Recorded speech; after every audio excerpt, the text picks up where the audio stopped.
할렐루야, 반갑습니다. 네. 영어 강좌보다 인기가 없네요, 보니까. 굉장히 중요한 강의인데 여러분들이 이 강의의 중요성을 다루셔서 이 자리에 남아주신 것을 감사하게 생각합니다. 얼마 전에 신문에 보니까 뭐 관심들이 없으셔서 잘 안 보실 것 같은데 우리나라 신문에도 나왔었어요. 그 독일 여자가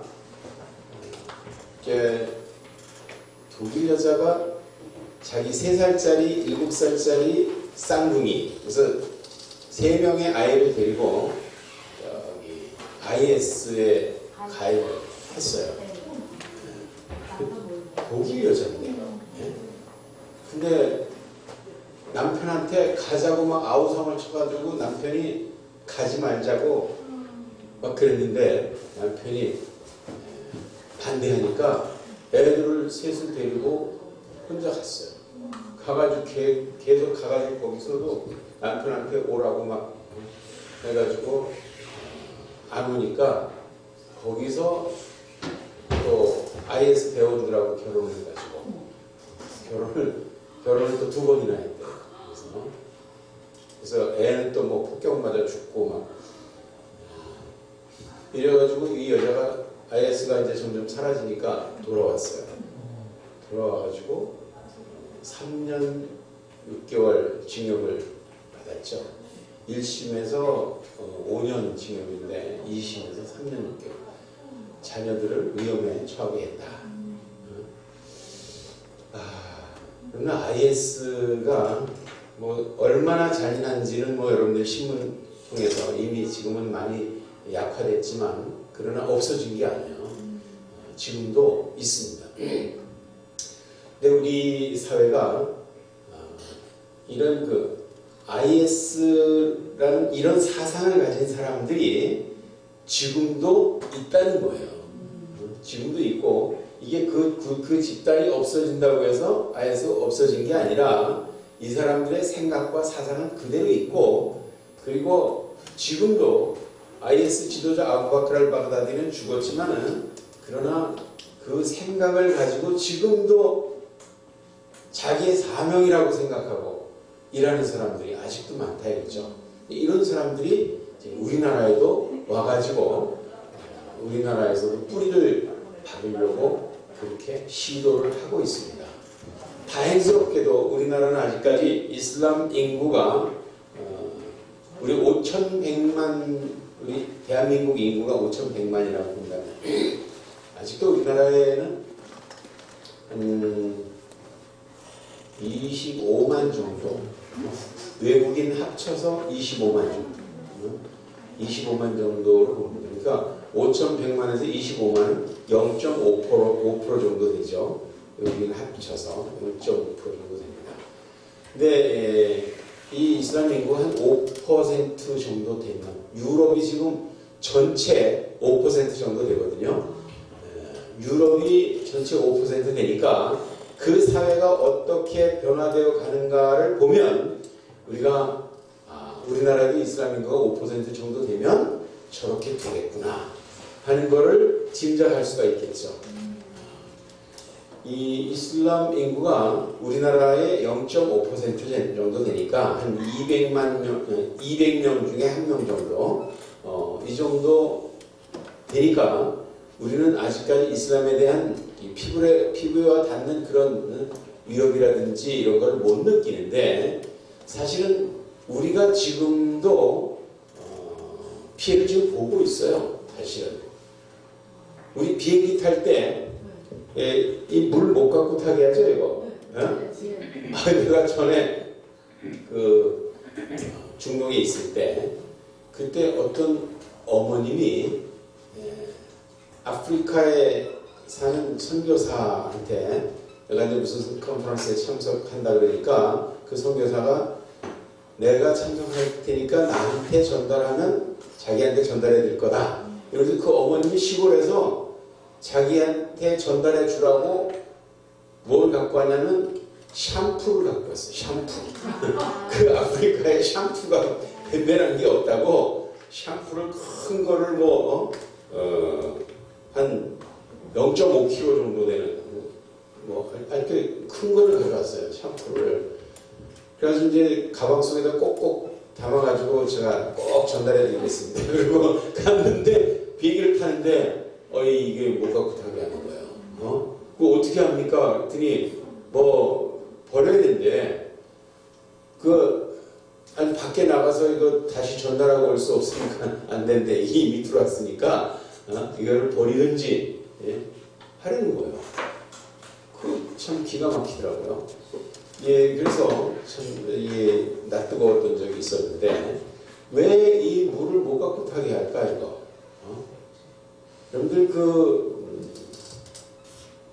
2006년도 있죠. 그때 영국의 UCL이라는 아주 유명한 대학교가 있습니다. 거기서 공학을 전공한 친구가 이 아프리카 친구인데 영국에 와서 유학을 할 정도면 굉장히 좀 잘 사는 집이거든요.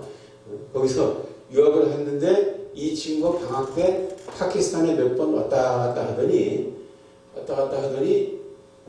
아프리카에 와가지고 집에 와서 부모들하고 얘기하는데 부모님 보기에 얘가 이야 이게 생각이 완전히 달라졌다 라고 생각해가지고 경찰에다 신고를 했어요. 우리 애가 상당히 위험한 생각을 하고 있으니까 얘를 좀 잘 감시해달라. 이래가지고 그냥 경찰들 몇 명을 몰래 붙여가지고 이렇게 감시를 하다가 얘가 영국으로 돌아갔어요. 영국으로 돌아갔는데 영국에서 무슨 일을 했냐면 얘가 공과대학에서 화학약품을 취급하면서 폭발물을 만든 거예요. 근데 폭발물을 만드는데 액체 폭발물을 만든 거예요. 그래서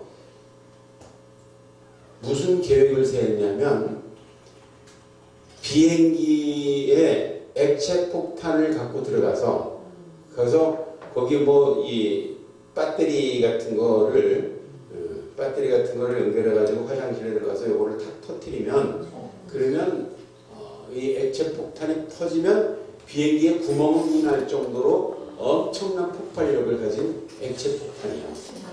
그래서 이 친구가 무슨 계획을 세웠냐면 영국에서 미국으로 가는 비행기를 공중에서 30분마다 하나씩 터지게 이런 계획을 세운 거예요. 그래가지고 그런 계획을 세우고 있다는 정보를 듣고 갑자기 급습을 해가지고 잡았는데 그 핸드폰에 문자 메시지가 왔는데 보니까 압수한 핸드폰에 보니까 지금 그 일을 시행하라 라는 지시가 딱 왔어요. 근데 요거 조금만 늦게 잡았으면 큰일 날 뻔했는데 이 친구 집을 압수를 했는데 그 비행기 200대를 터뜨릴 수 있는 액체 폭탄을 만들어 놨어요 이미. 그래가지고 이게 언제 어떻게 사용될지 모르니까 비행기 탈 때는 아예 물도 못 갖고 타게 해놔. 그래서 지금 그 친구들 때문에 그런 생각을 가진 사람들 때문에 우리는 지금 비행기에 물도 못 갖고 타게 타는 거예요. 지금 이슬람 때문에 오는 직접적인 피해를 지금 받고 있는 거예요 우리가.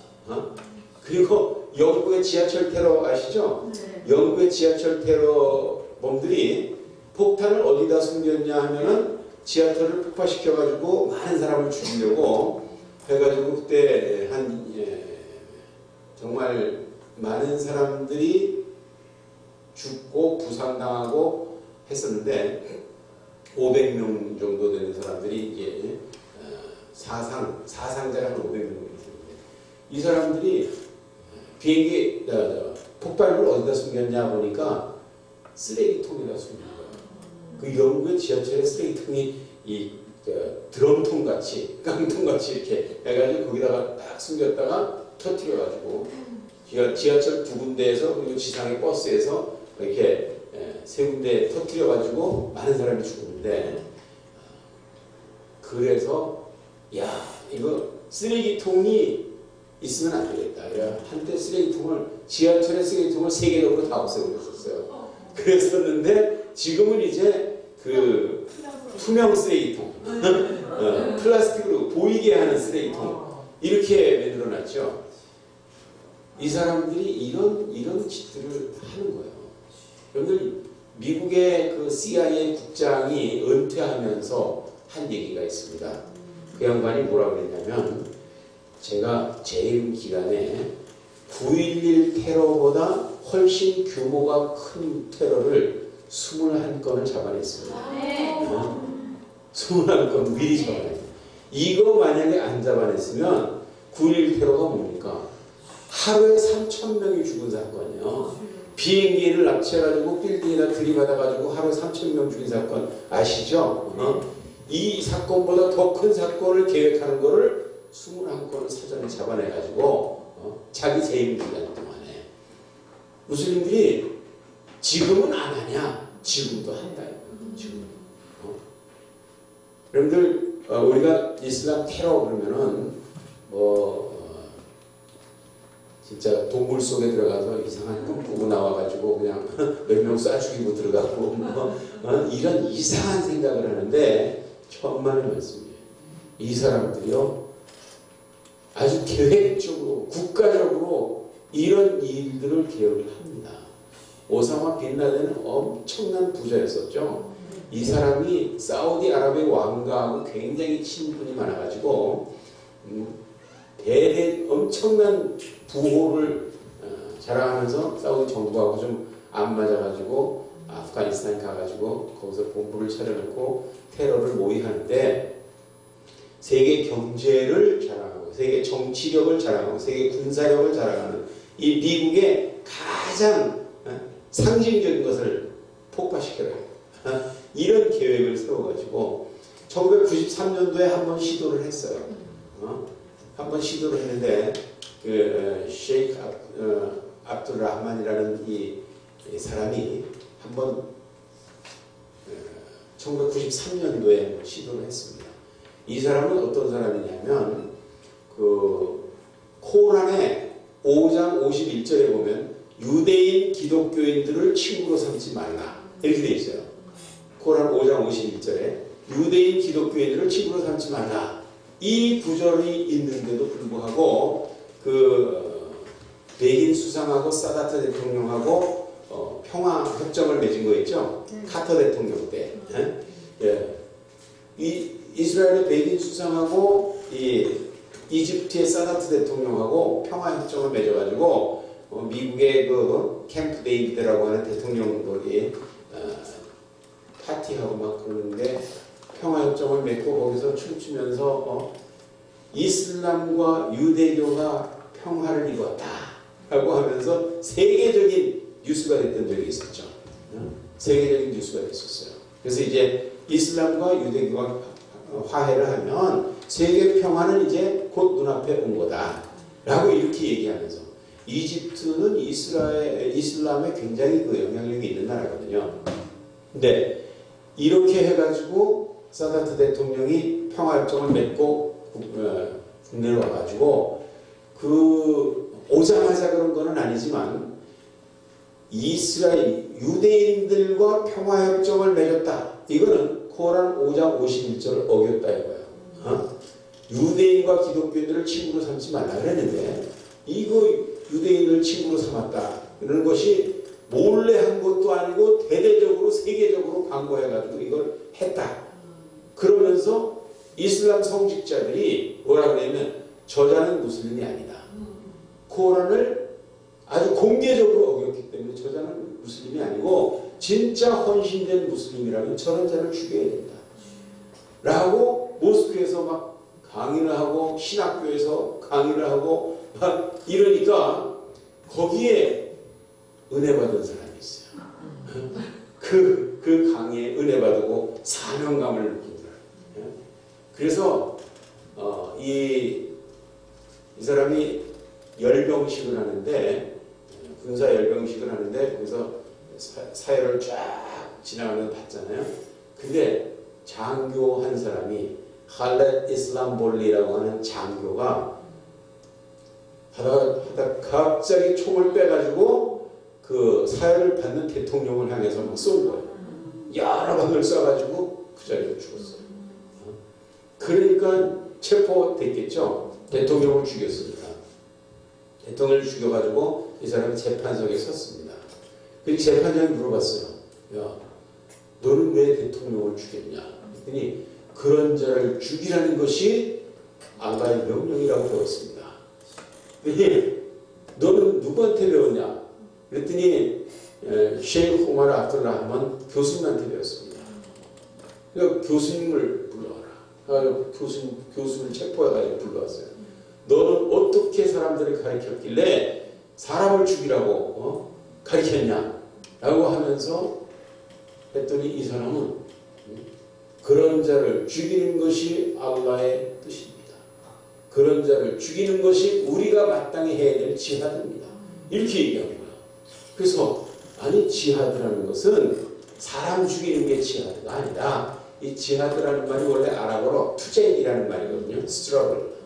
투쟁인데 이거 지하드는 범죄와의 싸움, 죄악과의 싸움, 음란과의 싸움, 이런 마약과의 싸움, 이런 걸 지하드라는 거지 사람 죽이라는 게 지하드가 아니라 라고 이렇게 얘기를 했어요. 근데 이 양반이 재판장인 저는 평생 코란을 연구하고 이슬람 율법을 연구한 사람입니다. 대학에서 그것을 가르치는 사람입니다. 지하드가 사람 죽이는 게 아니라 영적인 전쟁, 죄악과의 전쟁이라고 당신은 어디서 배웠습니까? 내가 알지 못하는 사이에 새로운 계시를 받으셨나요? 이렇게 재판장한테 재판장도 그렇게 물어본 거야. 내가 알지 못하는 사이에 당신이 새로운 계시를 받았습니까? 그랬더니 이 양반이 이제 아니 이 사람이 코란을 가리키는 이슬람 율법과 코란을 가리키는 대학 교수거든요. 그러니까 내가 알지 못하는 새로운 계시를 받으셨습니까? 그러니까 재판장이 이제 버벅거리기 시작한 거야. 그때부터. 이래가지고 이 사람이 코란 구절을 막 들이대면서 얘기를 하니까 증거 불충분해가지고 석방시켜버렸어요. 석방시켜버렸어요.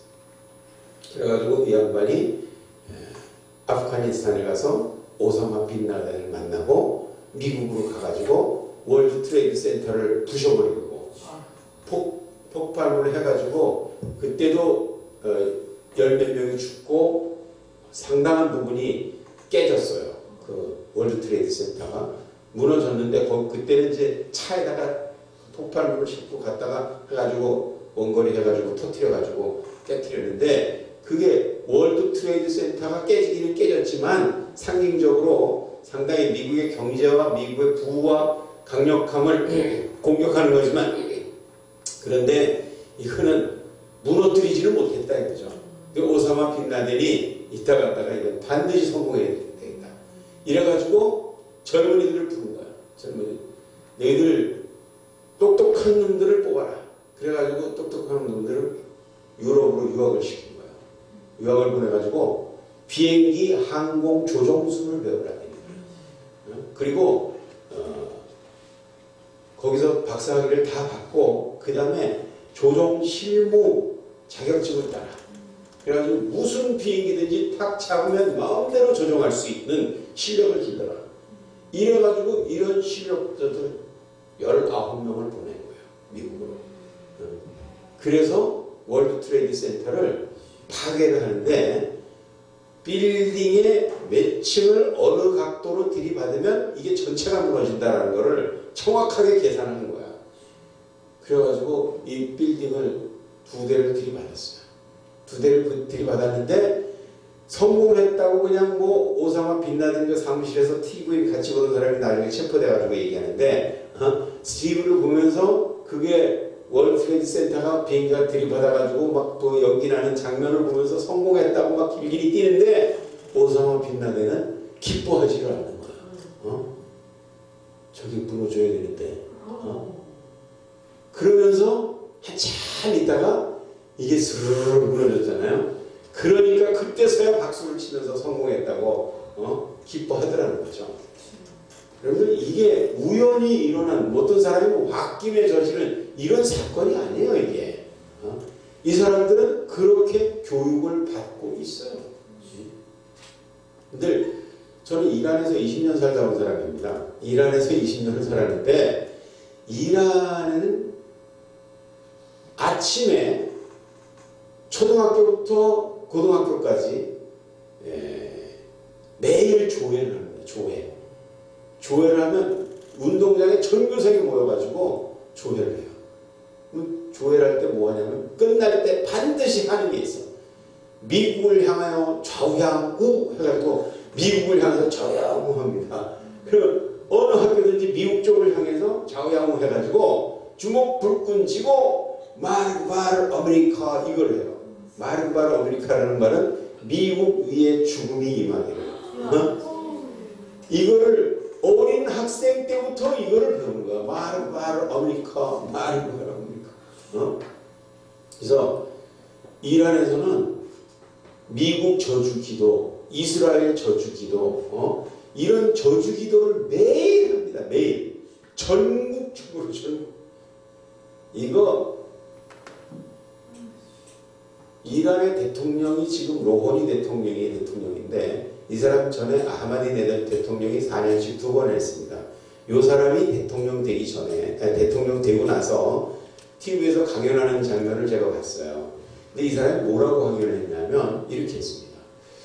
여러분들이 저를 대통령으로 뽑아줬으니까 이 나라가 뭔가 참 중요한 일을 해야 되겠다라는 생각을 하다가 무슨 생각을 했냐면 세계 평화에 기여하는 나라가 되어야 되겠다. 이란이 세계 평화에 기여하는 나라가 되어야 되겠다. 이러니까 사람들이 막 박수를 치죠. 근데 세계 평화라는 것은 중동의 평화 없으면 세계 평화는 없다. 중동의 평화가 와야 세계 평화를 얘기할 수 있다. 근데 중동의 평화를 위해서 최고로 좋은 방법이 뭐냐? 이거는 이스라엘이라는 나라를 지도해서 지어버리는 거다. 이게 세계 평화를 위해서 최고의 방법이라 이거예요. 이스라엘은 모든 악의 근원이기 때문에 이걸 지도해서 없애버리는 것이 세계 평화의 최고 좋은 길이다. 그래서 유대인들은 군인이든 민간인이든 구분할 거 없이 유대인은 무조건 보이는 대로 죽이는 것이 세계 평화에 기여하는 길이다. 이렇게 설교를 합니다. 이렇게 설교를 해요. 근데 왜 안 놀라세요? 처음 듣는 얘기예요? 네, 이런 얘기 아무데도 안 하죠. 근데 저는 중동에서 20년을 살았어요. 20년을 살면서 그들의 말을 배우고 그들의 TV, 방송, 신문, 잡지 다 보면서 봤어요. 근데 사실은 이슬람권에서 이런 얘기는 뉴스감이 아니에요. 왜 뉴스감이 아니냐? 너무나 많은 사람이 그런 얘기를 하기 때문에. 너무나 많은 사람이 그런 얘기를 하기 때문에. 심지어는 어떤 일이 있는 줄 아세요? 도로 이렇게 가다 보면은 전광판이 있죠? 전광판. 그게 어제 교통사고, 사망 몇 명, 부상 몇 명 이런 거 나오죠? 그거는 왜 보여주는 겁니까? 운전 조심하라고. 운전 조심하라고. 그거 보고 어휴 사고 나면 안 되겠다 하고 경각심을 가지라고. 근데 이란에는 어떤 전광판이 있는 줄 아세요? 그거보다 더 큰 전광판이 도시마다 있는데 가장 번화한 거리에 사람들이 많이 다니는 중요한 길, 거기에 뭐가 있냐면 이스라엘의 멸망까지는 며칠 남았습니다 하면서 거기다가 매일 하루씩 카운트다운을 해요. 카운트다운. 이것도 처음 들어보시죠? 예, 아무도 그런 얘기 해주는 사람이 없어요. 본 사람만 얘기할 수 있어요. 이건 어느 미치광인가 그거 거기다가 만들었을까요? 아니면 국가 예산으로 만들었을까요? 국가 예산. 예, 어느 미치든 그거 못 만들어요. 그거 만들어도 만약에 국가 정책에 어긋나는 일이면 그거 못 세웁니다. 이건 도시마다 그거 세우고 있어요. 이스라엘의 멸망까지는 며칠 남았습니다. 지금 중동에서는 지금 이러고 있습니다. 중동에서는. 여러분들 저런 얘기 들으셨어요? 중동에서 제일 인기 있는 방송이 무슨 방송이죠? 알자지라 방송. 들어보셨어요? 알자지라 방송은 뉴스 방송입니다. 뉴스 방송인데 그냥 매일 뉴스만 해요. 뭐 YTN이나 뭐 BBC, CNN 이런 것처럼 계속 뉴스를 전하는 방송이에요. 근데 이 알자지라 방송은 중동 이 아랍권 지역에서 영어와 아랍어로 동시에 방송을 하는데 이게 시청률이 모든 22개 아랍어를 국어로 사용하는 나라에서 가장 시청률이 높아요. 알자지라 방송이. 이 가장 시청률이 높은 이 방송에 아랍어 방송에는 저녁 때 뭐가 있냐면 설교, 아랍어 설교를 합니다. 거기서. 근데 이 설교는 영어 방송에서는 안 해. 아랍어 방송만 해요. 근데 여기서 22개 나라에서 가장 시청률이 높은 방송에 나와서 설교할 때 아무나 설교자를 부를까요? 아니면 아주 엄선해가지고 세울까? 엄선하겠죠? 근데 거기 나와서 자주 설교하시는 분이 계세요. 압둘라 나피시라는 박사님이신데 이 양반은 쿠웨이트 대학의 교수님이세요. 이 양반이 거기 자주 나와서 설교를 합니다. 그렇다는 얘기는 이거는 알자지라 방송은 카타르에 있는 방송국인데 이게 쿠웨이트 교수님이 거기 와서 설교를 한다. 그러니까 전 세계 이슬람권에서 가장 영향력 있는 설교자. 우리 기독교계에서 말하면 빌리 그레함이니 이런 정도로 가장 영향력 있는 설교자라고 생각하기 때문에 거기 자주 나와서 설교를 하거든요. 이 양반이 2009년 2월 2일 날 설교하는 내용이 유튜브 동영상에 올라왔어요. 동영상에 올라왔는데 제가 깜짝 놀랐습니다. 그 방송을 보고. 아니 저도 이슬람권에서 20년을 살았기 때문에 웬만한 뉴스 갖고는 내가 안 놀래거든요. 근데 이 양반이 내가 깜짝 놀랄 만한 뉴스를 설교를 하는 거예요. 무슨 얘기냐면 이런 얘기예요. 여러분들 탄저균 얘기 들어보셨어요? 탄저균. 엄청 무서운 세균이거든요. 이거 치사율이 굉장한 겁니다. 근데 이 탄저균을 영어로 엔트렉스라고 그러는데 아랍어도 엔트렉스 그냥 써요. 그냥 엔트렉스에 대해서 얘기를 합니다. 설교하다 말고. 그러면서 이런 얘기를 여러분들 이제는 우리가 대원들을 엄선해가지고 이 대원들을 어떻게 훈련시킬 것인가 맹훈련을 시켜서 이 사람들을 어느 비행기편을 이용할 것인가 또는 어떤 폭발물을 이용할 것인가 어떤 무기를 가지고 시큐리티를 뚫고 들어갈 것인가 이런 거 회의하던 시대는 이제 지났습니다. 용감한 헌신된 젊은이 한 사람이면 충분합니다. 그러면서 엔트렉스 얘기를 하는 거예요. 탄저균 5파운드 정도면 요 정도밖에 안 된다 이거예요. 요 정도 되는 탄저균을 가지고 멕시코에서 미국으로 가는 땅굴을 파가지고 가방에다가 요걸 탄저균 5파운드를 들고 미국으로 가서 거기 인구가 밀집되어 있는 워싱턴이나 뉴욕 같은데 공중에다가 쫙 뿌리면 내가 개런티 하는데 1시간에 미국 사람들 33만 명씩을 죽일 수 있습니다. 그러면서 지가 놀래는 척해 사람들. 어떻게 그렇게 끔찍한 생각을 하시나요? 이렇게 생각하는 사람들이 있는 것 같은데 그 911 버전 조금 바꿔놓은 것도 이상합니까? 그러니까 사람들이 또 막 웃어요. 막 웃으면서 이 양반이 또 뭐라 그러냐면 여러분들 지금 미국의 미시간 호수가에 거기에 원자력 발전소가 있습니다. 이 원자력 발전소가 엄청난 전력을 생산하는데 이 원자력 발전소를 폭파시키려는 분이 계십니다. 그분들을 우리가 위해서 기도해 줘야 됩니다. 그러면서 뭐라 그러냐면 왜 그분들을 우리가 테러범이라고 부릅니까? 그분들은 용감한 전사들이요 우리의 모델들이요 누가 그분들에 대해서 물어보면 다 내 친구들이라고 얘기해 주세요. 이럴 때 막 박수가 터져 나옵니다. 여러분들 이게 이런 위험한 사상을 가진 사람이 알자지라 방송에서 설교를 하고 있다. 이게 알자지라 방송 이사회에서 알까 모를까? 알죠. 아니까 그 사람을 계속 부르는 거지. 응? 이런 위험한 생각을 가졌다는 걸 알면 앞으로는 다시는 이 사람을 세우지 말자라고 이사회를 했을까 안 했을까?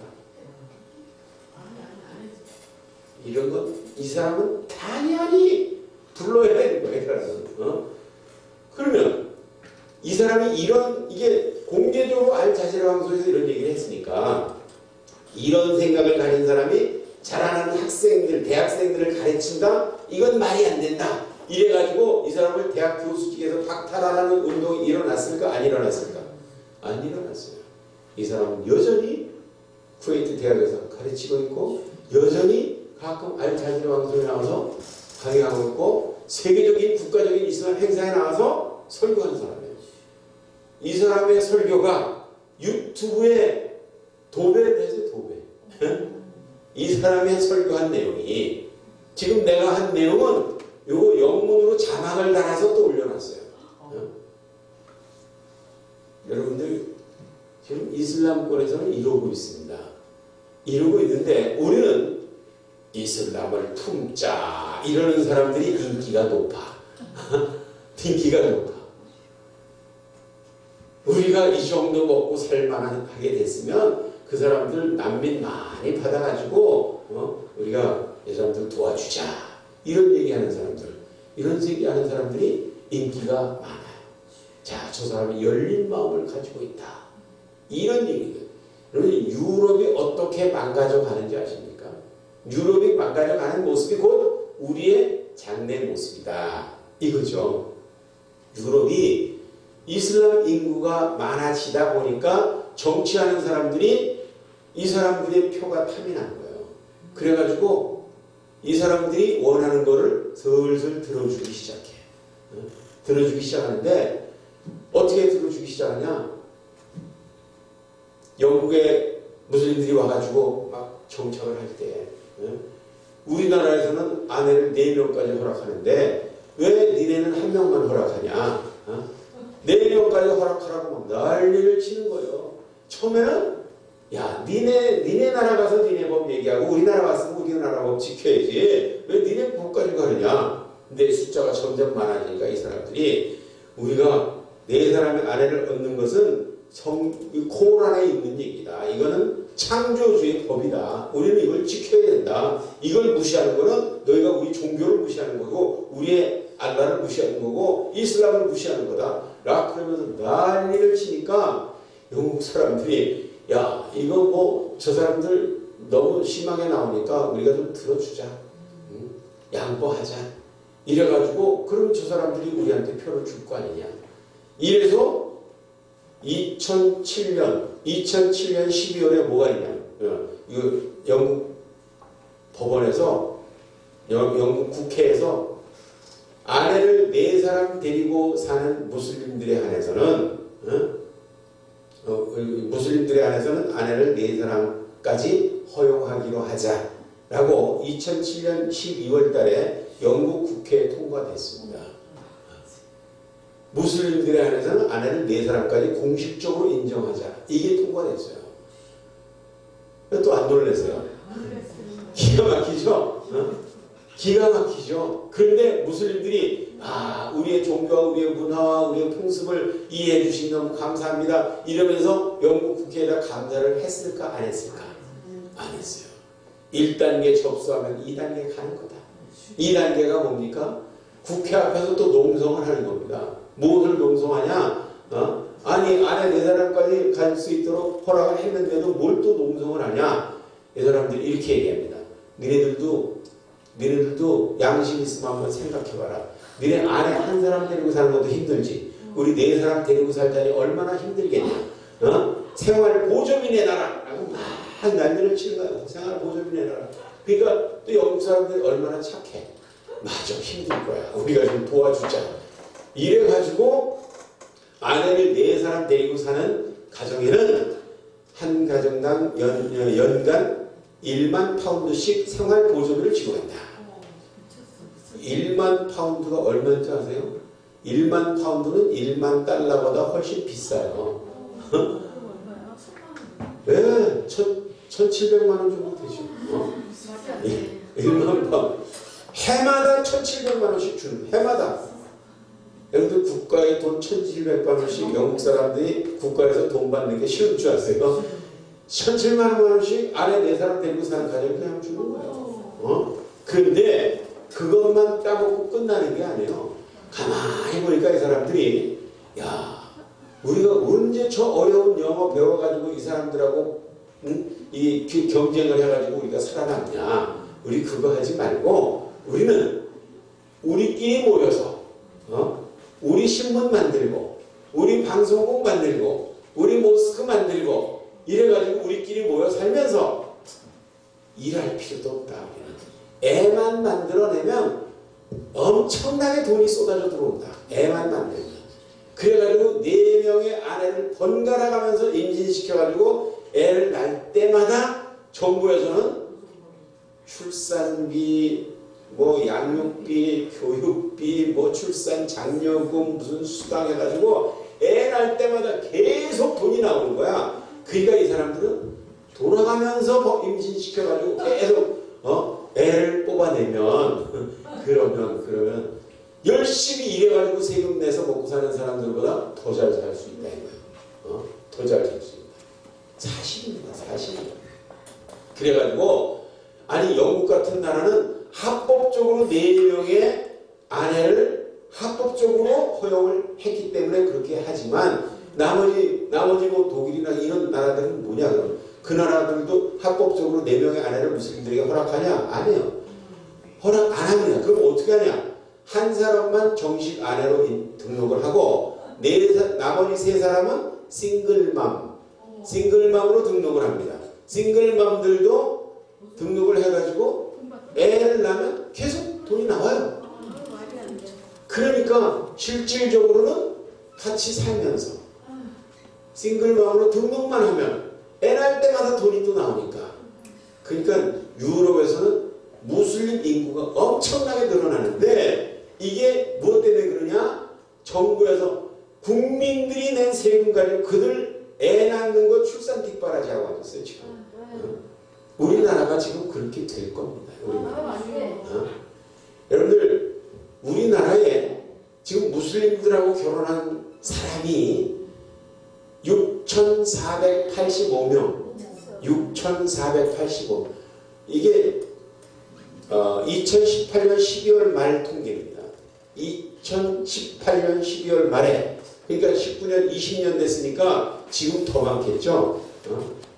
6,485명이 2018년 12월 말까지 무슬림들하고 결혼을 했어요.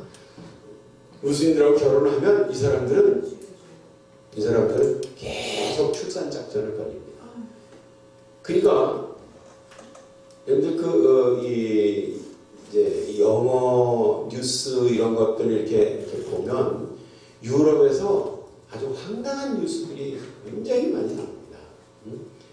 이 무슬림들이 거리 시위, 집단 시위를 합니다. 집단 시위, 피켓 시위를 큰 프랭카드도 들고 피켓 시위하면서 그 사람들이 이제 외치는 구호들이 있습니다.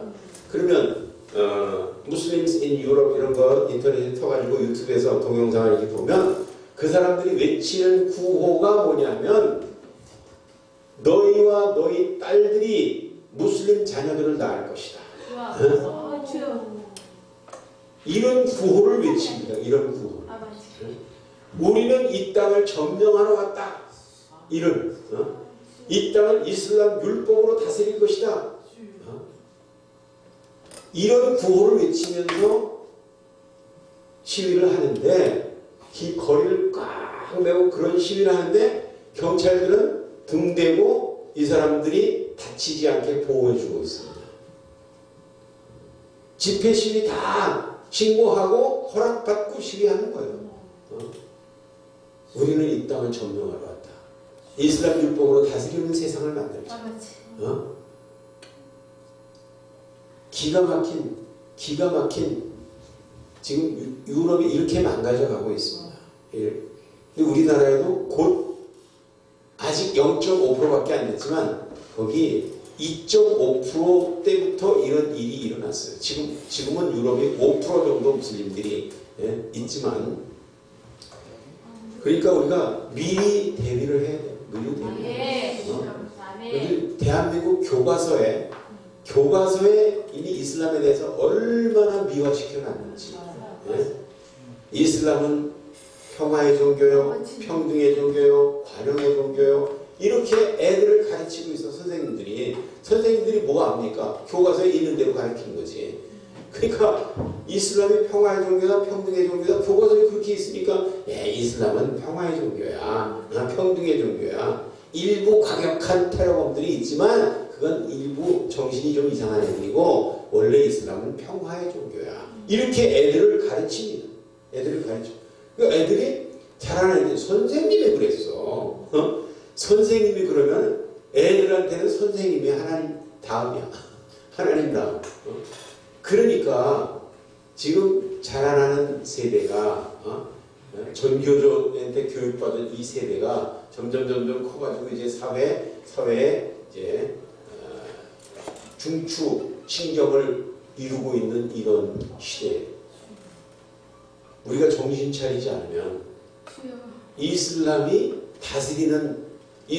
율법에 의해서 다스리는 세상에 살게 된다 이거야. 그리고 한국의 여자들이 무슬림 남자들을 왜 그렇게 좋아해요? 기가 막혀.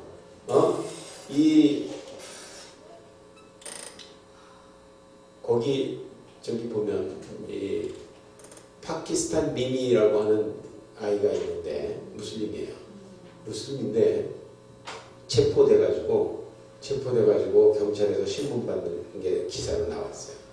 근데 이 사람이 한국 여자 한 250명 정도를 성폭행을 했어요. 이건 뭐 성폭행이 아니라 지들끼리 좋아서 한 거야. 좋아서. 이건 처벌을 안 받아. 지네들이 좋아서 한 거는 또 처벌을 안 받아요. 근데 그래야 뭐 결혼도 하고 뭐 별짓을 다 했는데 자기 여동생이 결혼을 했는데 그 남편이 파키스탄 사람인데 자꾸 돈을 달라 그런다 라고 해가지고 이 자기 여동생 언니한테 돈을 빌려달라고 했는데 남편이 돈이 급하게 필요하다고 자꾸 그러니까 그 남편에 대해서 좀 조사를 해봤더니 이 남편이 다른 사람들한테도 그렇게 했다 이거예요. 그래가지고 신고를 해가지고 잡혔는데 250명 정도가 피해자예요. 그래가지고 쫓아냈어요. 쫓아냈는데 어떻게 꼬였냐 하면 인터넷에다가 홈페이지를 만들었어요. 홈페이지를 만들어서 사진을 파키스탄 사람이니까 얼굴 깜짝깜짝 거 아니에요. 사진을 얼굴을 백인으로 만들었어. 백인으로 만들어서 자기 사진을 올려놓고 자기는 유럽에서 온 유학생이다. 라고 하면서 나는 한국 여자들하고 일촌을 맺고 싶다. 해가지고 여기다가 연락처를 남겨주면 내가 연락하겠다. 근데 거기 일촌을 맺겠다는 사람이 그렇게 많아요. 자기가 골라서 만난다. 골라서.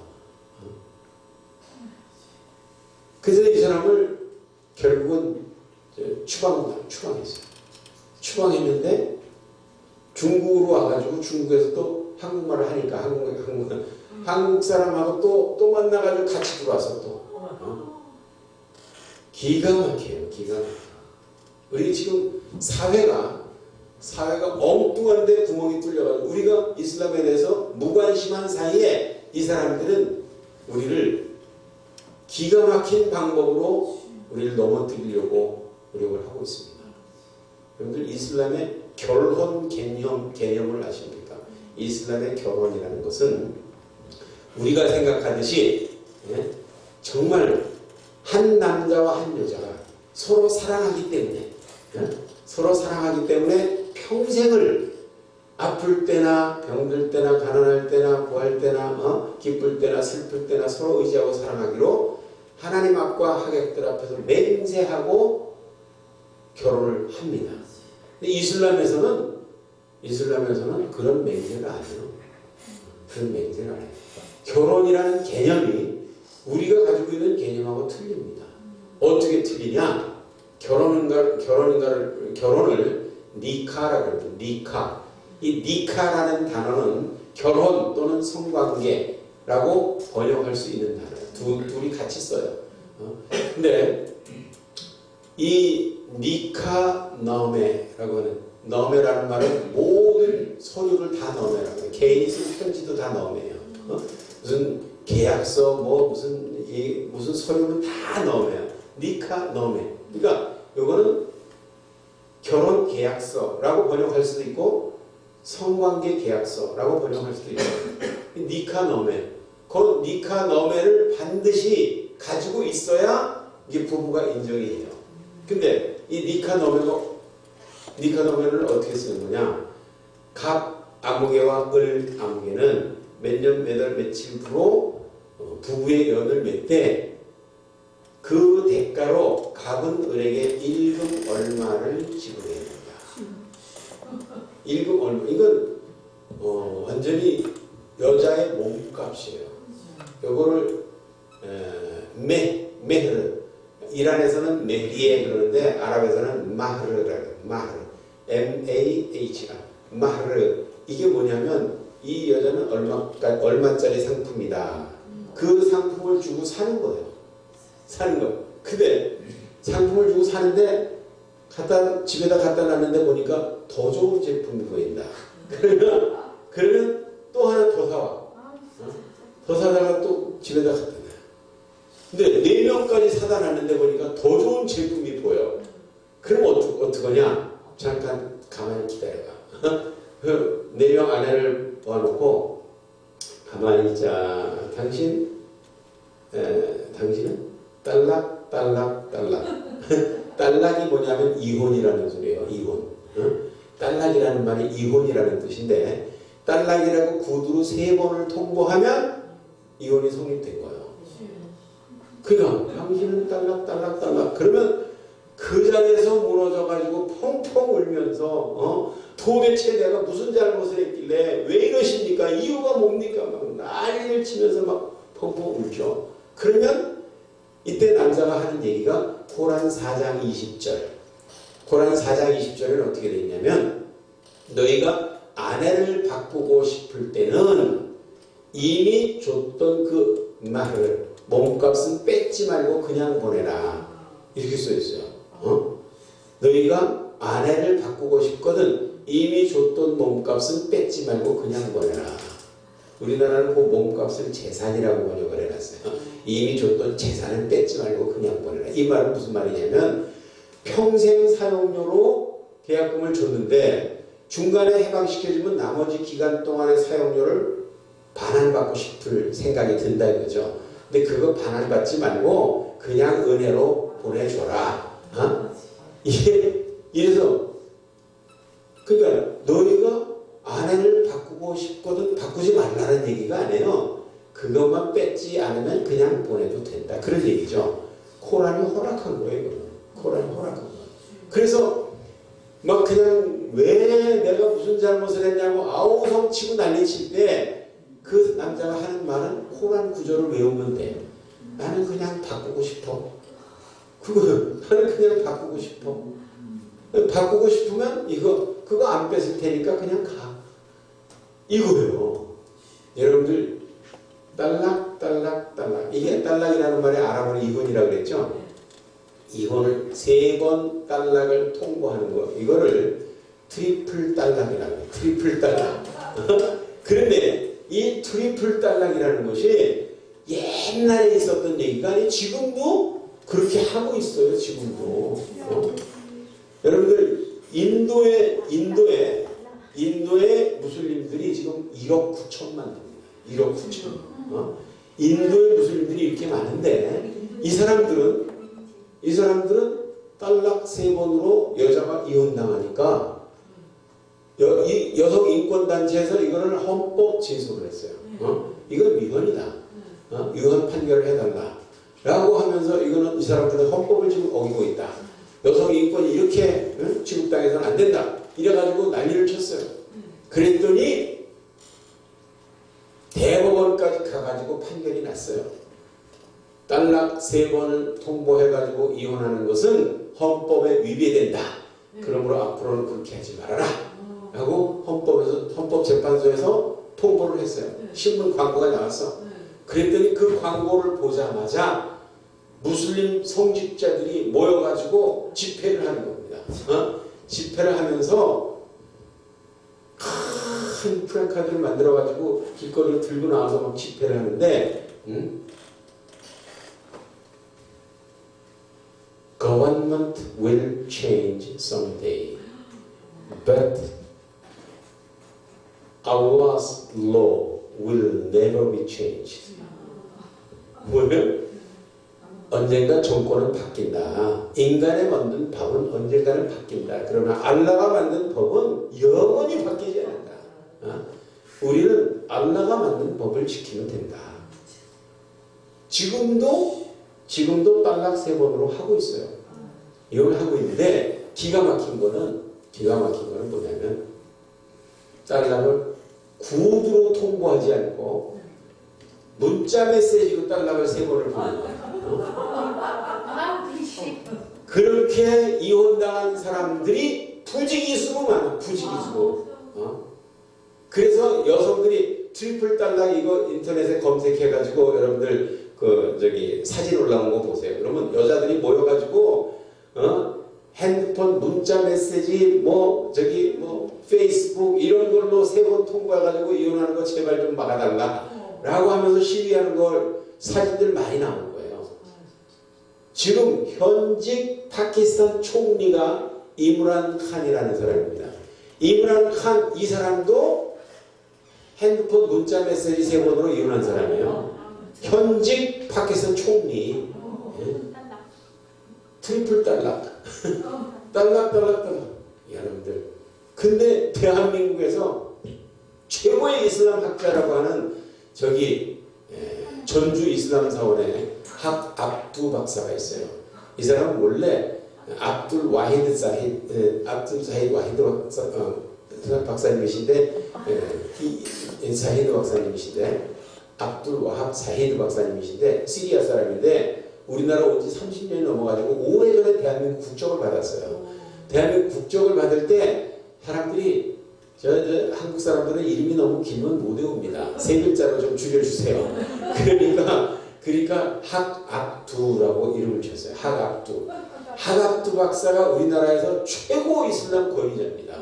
이 사람은 우리나라에서만 그런 게 아니라 전 세계를 통해서 가장 권위 있는 이슬람 학자들을 여러분들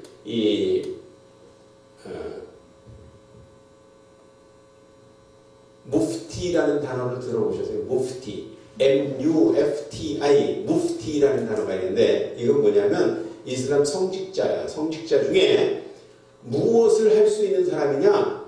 새로운 율법을 선포할 수 있는 사람을 무프티라고 해요. 무프티. 이렇게 얼마 전에 보니까 시리아에서 내전 때문에 식량이 부족하니까 길거리 뛰어돌아다니는 고양이나 개도 할랄이다. 여기서는 잡아먹어도 된다. 라는 거를 무프티가 선언을 했어요. 시리아 무프티가. 그러니까 이슬람 율법, 옛날에는 어땠든지 간에 이게 새로운 율법이다. 라고 새로운 율법을 선언할 수 있는 사람은 무프티라고 해요. 무프티.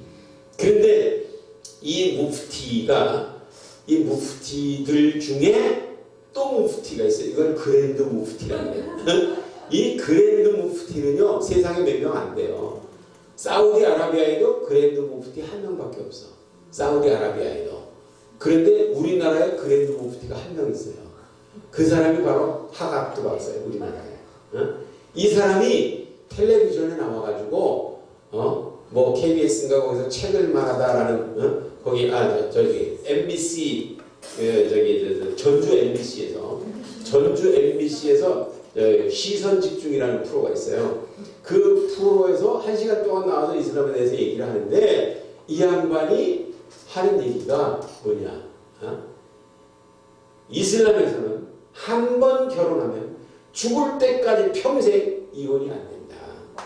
그래서 어떤 사람이 아내를 얻었는데 이 사람이 아내 역할을 못하고 계속 환자 역할만 하니까 나는 아내가 필요한 거지 환자가 필요한 게 아니다. 이래가지고 단호하게 잘라서 이혼해버리고 아내 역할을 제대로 하는 사람을 또 다시 얻어야 되는 거냐? 안 된다 이거예요. 이슬람에서는 한 번 결혼하면 죽을 때까지 평생 이혼이 안 되기 때문에 이 사람을 아내로 돌보면서 아내 역할을 제대로 할 수 있는 또 다른 사람을 얻을 수 있도록 특별히 허락하는 겁니다.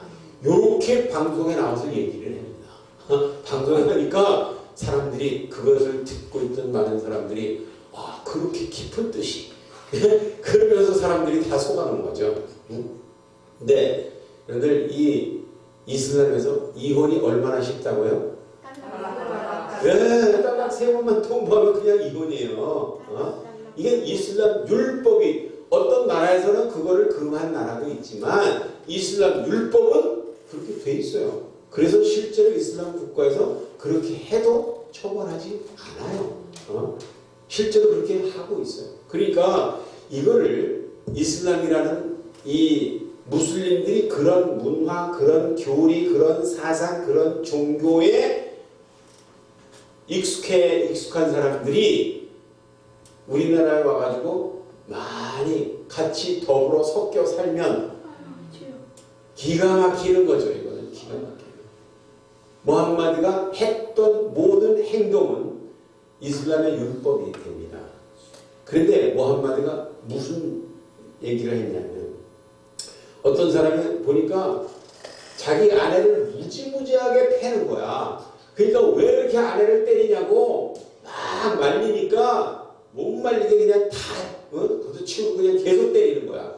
그러니까 무함마드가 살아있을 때니까 막 와가지고 선지자예요. 저 사람이 지금 아내를 때려서 거짓 죽게 되는데 계속 때리고 있습니다. 뭐라고 한 말씀 해주시죠. 그러니까 무함마드가 한 말씀을 했어요. 그때 뭐라고 했냐면 남편이 자기 아내를 때릴 때 제3자는 왜 때리냐고 물어서는 안 된다.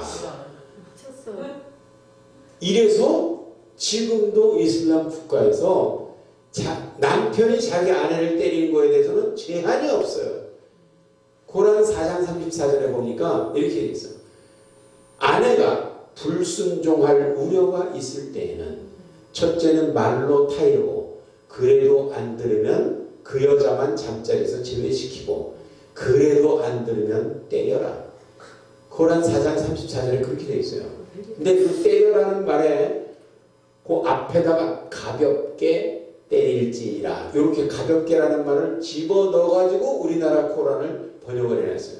근데 그 가볍게라는 말은 아랍어 원문에는 없습니다. 한글만 집어넣어놨어요. 근데 그 가볍게라는 말에 대해서 각주가 있어. 각주를 이렇게 보니까 최영길 씨가 만들어 놓은 각주인데 그 각주에 뭐라고 썼나 보니까 가볍게 때린다는 말은 첫째 멍들지 않도록 때려야 된다. 둘째 피나지 않도록 때려야 된다. 셋째 뼈가 부러지지 않도록 때려야 된다. 넷째 죽지 않도록 때려야 된다. 이걸 가볍게 때린다고 한다. 여러분들 가볍게 때리는 거예요. 가볍게. 가볍게라는 말은 코란의 원문에 없는데 지들이 만들어서 집어넣었어요. 아랍어 원문에는 없어. 코란에 없는데도 있다고 얘기하고 있는데도 없다고 얘기하고 마음대로 거짓말을 하는 것. 이슬람의 유익을 위해서 거짓말을 하는 걸 탁기야라고 해요. 탁기야. 이 탁기야가 엄청나게 퍼졌어요. 이 사람들은 책도 탁기야로 쓰고 코란도 탁기야로 번역해놨어요. 방송도 탁기야로 하고 강의도 탁기야로 해. 그러니까 기가 막힌 얘기죠. 여러분들이 탁기야가 섞이지 않은 순수한 이슬람의 정체를 알아야 우리 개인의 인권과 자유를 보장받을 수가 있고 우리 가정을 지킬 수가 있고 우리 교회를 지킬 수가 있고 우리 국가 안보를 지킬 수가 있고 우리 후손들의 자유를 지킬 수가 있고 그리고 이미 속고 있는 무슬림들을 건져 올 수가 있습니다. 그래서 이번에 코로나 때문에 무슬림 선교 훈련을 이번에 봄학기를 쉬었는데 가을학기 9월달에 가을학기가 있습니다. 여러분들 꼭 등록하셔서 이슬람의 정체를 알고 그리고 무슬림들을 보면 반갑게 대화하면서 전도할 수 있는 방법을 배워야 돼요. 배워야 돼요. 그것이 그들도 살고 우리도 사는 방법입니다. 그래서 우리가 이 이슬람 하면은 굉장히 많은 사람들이 이슬람은 평화의 종교다 이렇게 얘기하는데 이슬람과 평화는 전혀 관계가 없습니다. 이 사람들이 뭐라 그러냐면 이슬람이라는 말이 평화에서 왔다. 그래서 모든 사람들이 다 이슬람을 믿으면 그때는 평화의 세계가 된다. 라고 하는 지금은 그 평화를 이루기 위한 과정 중에 있기 때문에 조금 마찰이 있을 뿐이다. 이렇게 얘기를 해요. 코란 8장 39절에 보면 모든 종교가 알라의 이름으로 통일될 때까지 싸움을 계속할지니라. 중간에 멈추는 자들은 알라께서 다 보고 계시느니라. 라고 이렇게 얘기를 하고 있어요. 그러니까 그런 코란 구절을 실천하려는 사람들이 우리 주변에 늘어나면 늘어날수록 사회적인 문제가 생기는 거예요. 그래서 무슬림들은 이 여자들을 우리와 똑같은 인격으로 안 대해요. 여러분 UN 헌장에 보면 뭐가 있어요? UN의 인권 선언문이라는 게 있죠. UN 인권 선언문에 다 사인했어요. 얘네들이 다 사인했는데 왜 말 한마디 잘못하면 잡아가고 목욕하고 때리고 그러냐라고 이렇게 얘기하면서 니네는 왜 UN 인권 헌장에 사인을 하고 왜 이 언론의 자유를 주지 않냐, 표현의 자유를 왜 안 주냐 라고 이렇게 얘기를 하면 이 사람들의 대답이 뭔지 아세요? 제가 물어봤어요. 우리가 사인한 거는 반드시 지킨다. 우리가 이 언론의 자유, 표현의 자유 다 준다.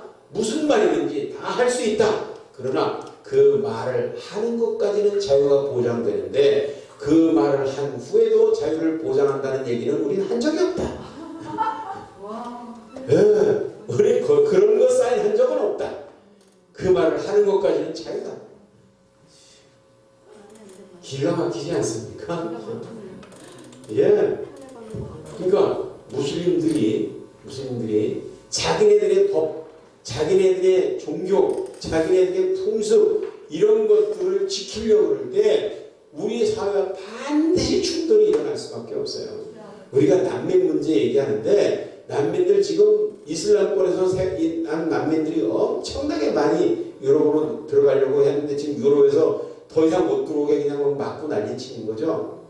우리나라는 지금 난민을 잘 받아들이고 있습니다. 잘 받아들이고 있어요. 어떤 사람들은 야 우리나라 난민 안 받아 난민 너무 안 받는다고 지금 유엔에서 난리야 이렇게 얘기하는 사람들이 있는데 아니에요. 우리나라의 난민을 신청한 사람들 83%가 우리나라에 같이 살고 있습니다. 살고 있어요. 83%. 실제로 난민 인정받는 사람은 몇 명 안 돼요. 그렇지만 G1 비자라고 해서 인도적 체류 허가라는 게 있어. 그건 난민 인정받은 사람들과 거의 마찬가지예요. 그냥 계속 난민 비자 연장하면서 계속 사는 거예요. G1 비자라는 게 우리나라에 있습니다. 우리나라 난민법 3조에 보면 이런 게 있거든요. 본인이 원하지 않는 한 본국으로 돌려보낼 수 없다. 본인이 원하지 않는 한. 그래서 거짓말로 난민 신청하더라도 넌 난민 자격이 없으니까 돌아가. 그럼 나는 우리나라 돌아가기 원치 않습니다. 이러면 못 보낸다 이거예요.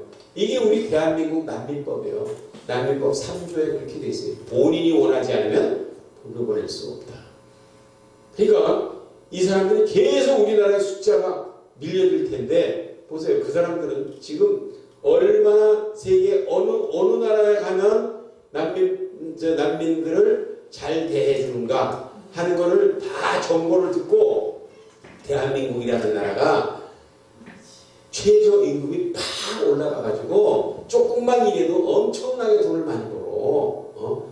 여러분들 우리나라 이슬람권에서는요, 우리 이란에서 한 달에 100불 벌면 100불 벌면 예, 100불이 12만 원이죠. 뭐 이란에서 200불 버는 사람은 아주 돈 잘 벌어요. 잘 버는 사람이에요. 그런데 우리나라에서 와서 막노동을 하면 얼마를 버느냐? 250만 원을 벌어요. 막노동을 하면. 저는 이란인 교회 담임 목사입니다. 우리 교인들이 다 이란 사람들이에요. 얘네들이 가서 일을 하면 11조를 하는 아이도 있는데 지난달에 11조 30만 원 했어요. 그러니까 그러니까 얘네들이 한 달 일하면 거기서 15개월 일하는 것과 마찬가지. 근데 일하면 그래도 봉급을 많이 주는 거예요. 더 가난하게 사는 나라들이 엄청나게 많은데 우리나라에서 한 달 일하면 그쪽에서 2년 일한 것만큼 돈을 버는 이런 나라들이 많이 있어요. 그러니까 우리나라로 어떻게든지 와서 오래 살아야 되겠다는, 와서 살면서 일을 해야겠다는 이런 생각들이 이제는 정치적으로 생명이 위험해서 난민 신청을 하는 게 아니라 경제 난민, 가짜 난민, 해가지고 돈 벌러 오는 사람들이 이렇게 많아요. 근데 우리나라에서는 그걸 쫓아내지 못해요. 왜냐? 출산율이 적어가지고 노동 인구가 없어요. 지금 노인들이 너무 많아. 노인들이. 그래가지고 노동할 사람이 없으니까 외국인 근로자들이 와가지고 불법 체류자들이 와가지고 농사 지어주지 않으면 농사가 안 된다. 공장에서도 3D 업종에 근무하는 사람들 외국인들이 안 도와주면 공장이 안 돌아간다. 그러니까 쫓아내지 좀 말아라. 해가지고 출입국 관리소에서 단속을 못해 이거. 단속하면은 막 항의하고. 그러니까 우리나라 이런 무슬림들이 많이 들어와가지고 이렇게 우리와 섞여 사는 거는 상당히 위험할 수 있다. 그래서 우리가 그 난민을 받더라도 전 세계 난민은 세 가지 원칙만 지키면 돼요. 세 가지 원칙. 첫째, 같은 문화권, 같은 언어권, 같은 종교권. 이 사람들을 이런 국가에서 1차적인 책임을 지기로 하자. 이거를 세계적인 통일된 안건으로 확립을 시키면 세계 난민 문제는 싹 해결됩니다. 우리나라 무슬림들이 많이 와가지고 어떤 공장에서 일한다. 그러면 이 무슬림들이 하루 5번씩 우리 기도해야 돼요. 그럼 일하다 말고 가가지고 기도하고 앉았으면 이게 공장이 돌아가냐 이거예요. 그러니까 같은 문화권에서는 지네들끼리 다 그러니까 문제가 안 돼요. 같은 문화권, 같은 종교권, 같은 언어권. 우리나라는 문제가 생겨도 말이 안 통하니까 답답하잖아. 근데 말이 통하면 설명이 되잖아요. 그러니까 같은 언어권, 같은 문화권, 같은 종교권. 이 이슬람이라는 특수 종교가 얼마나 배타적이고 얼마나 폭력적인지, 그리고 얼마나 거짓말을 합법적으로 하는지, 이런 것 때문에 우리가 사회 이슬람 인구가 늘어나게 되면 반드시 우리 미풍양속과 충돌이 일어나기 때문에 우리는 그것만은 막아야 된다. 그래서 우리는 난민을 받을 때 저 북한 탈북자들, 저 동남아에서 떠돌고 있는 탈북자들, 이 사람들 받자 이거예요. 이 사람들 우리 말이 통하는 우리 동포들인데, 우리 헌법에 의해는 대한민국 이 영토는 북한까지 다 우리 영토고 그 사람들 다 우리 백성이에요. 우리 헌법에 의하면. 그러니까 그 사람들 다 우리가 받아들여야 되는데 왜 탈북한 사람을 왜 돌려보내냐 이거예요. 이건 정말 안 되는 거예요. 우리가 공산주의도 위험하지만 이슬람 정말 위험합니다. 우리나라의 미풍양속과 충돌이 일어날 수밖에 없어요. 우리가 중동 이슬람권에서 온 난민들 오면 이 사람들은 돌려보내고 그 니네 문화와 풍습과 종교가 맞는 대로 가라. 말 통하는 대로 가라. 그래가지고 돌려보내고 우리가 진짜 우리가 돌봐야 될 우리의 동족들, 우리 문화와 언어가 통하는 사람들, 이런 사람들을 도와줘야 정말 세상이 평화롭게 돌아갈 거다. 이겁니다.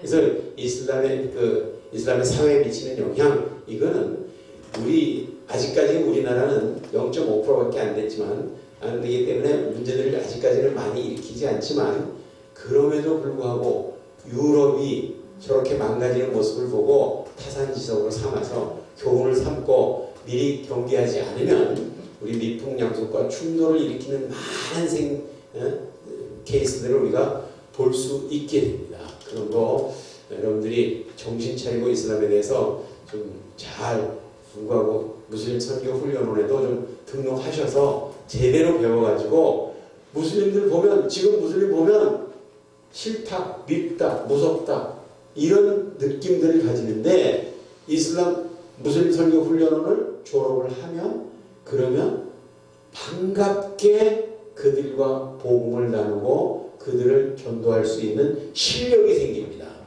이 실력이 생기면 만나는 게 반가워. 무슬림들 만나는 게 반가워요. 근데 이 실력이 없으면 그냥 무서워, 싫어. 우리가 그들을 치료해야 될 의사들인데 의사가 환자가 싫으면 고칠 수가 없어요. 그러니까 무슬림 선교 훈련원을 여러분들이 등록하셔서 들으시고 여러분들이 실력을 갖추게 되면 무슬림들이 이제 믿거나 무섭지 않고 반갑게 전도할 수 있을 겁니다. 무슬림 선교 훈련원은 여러분들 이 팜플렛 하나 뒤에다 맡겨놓고 갈 테니까 여러분들이 또 전화하셔서 등록하시고 질문. 제가 얼마 전에 광촌에 필리핀스라는 관광지를 갔는데 거기에 어떤 건물, 여러 가지 건물 중에 하나 4층에 무슬림의 기도실이 있더라고요. 네. 수경을 받았어요. 네. 다른 데는 그 관광지 자체는 거기 돈 내고 들어가야 네. 되는데 그러니까 그 4층에 기도실이 무슬림 기도실이 따로 써 있어요. 네. 너무 충격을 받았는데. 인천공항에도 있어요. 네. 그러니까 제가 궁금한 것은 어떻게 관광지에 그런 것이 들어올 수 있을 정도로 법적으로 제도화가 그렇게 된 것인지. 네. 말씀 방법 어떻게 이거 우리나라 남이섬에도 그거 있어요. 남이섬. 어떻게 해야 됩니까? 저기 잠실에 네. 롯데백화점, 네. 에비뉴의 롯데백화점, 거기에도 무슬림 기도실이 예. 정식으로 운영 중에 있습니다. 네. 이게 우리나라에서 그걸 장려합니다. 장려 무슬림 관광객들을 많이 모시기 위해서 그들이 먹는 걸 편안하게 먹기 위해서 할랄 음식을 많이 퍼뜨리고 그리고 기도처를 많이 만들어줘가지고 시간 맞춰 기도할 수 있도록 해줘라. 이래가지고 지금 우리나라에 작년 말까지 모스크는 건물을 따로 지어서 하는 거를 모스크라 그래요. 한 20군데 되고요. 기도처가 200군데가 넘어요. 무슨 스님들이 기도하는 기도처들, 예배 처소들 이런 것들은 무살라라 그러는데 이게 200처소가 넘습니다. 그러니까 점점 사회적으로 영향력을 크게 해나가고 있기 때문에 우리가 정신 차려야 될 줄 압니다. 그래서 여러분들이 힘이 되주시고 기도해 주시고 또 훈련도 받으시고 준비되셔서 무슬림들을 아주 반갑게 전도할 수 있는 실력을 갖출 수 있기를 주님의 이름으로 축원드립니다. 기도하겠습니다.